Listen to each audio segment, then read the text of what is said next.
couple of weeks ago, a new club opened downtown. I don't usually go to clubs, but they've been heavily advertising this one for some reason. They've hired a lot of very attractive young women who have been handing out flyers, and they've trained them very well. When they hand you a flyer, they make very strong eye contact and use a lot of collective pronouns. For example, instead of just handing it to you and saying, please come check it out, they'll say, I hope I see you there. Or if they're in a group, they'll say, we hope we'll see you there. This is a sign of a good ad campaign. Something as simple as effective pronoun use and effective eye contact can make all the difference. Even though I knew they were doing that on purpose, it worked. I just had to check this out to see what this is all about. I decided I didn't want to drive for obvious reasons. I decided to take an Uber even though it was about a half-hour ride. On the way there, the guy was flipping through the different stations on the radio, and he came across a very familiar voice. It was this guy that I hadn't heard in a long time. He used to have a coast-to-coast radio show on AM, and it was usually late at night, and I would only hear him when I was driving through the middle of nowhere, when there was no other reception.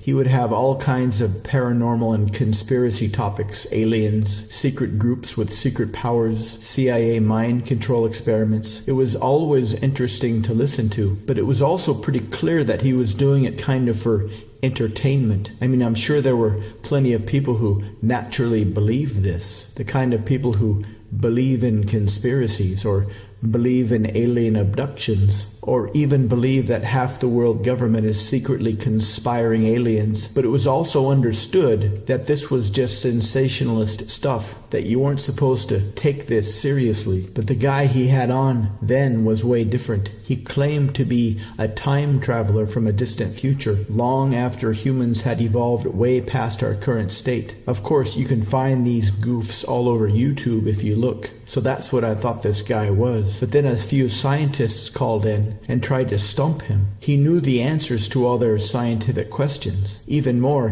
he didn't hesitate. You can tell when somebody is pretending to know the answer, but this guy answered every scientific and mathematical question quickly and directly. He even gave a couple engineers some answers that they were looking for. If this was some kind of prank, it was extremely well thought out. But then he started talking about the future of the human race. In our current state, we aren't nearly as evolved as we think. We are still primarily driven by our instincts. We don't like to admit this, but our issues are because our consciously chosen desires are not congruent with our instincts. We either want to do things like talk to attractive people or make lots of money or become more persuasive. But we have a lot of social fears that are essentially based on social instincts. Or we want to not do things. We want to avoid eating too much. We want to avoid being lazy. We want to eat healthy food. We want to only do intellectually beneficial things, but again, our instincts are getting in the way. In 1,000 years or so, we'll have evolved very, very strong conscious minds, so strong that our conscious decisions will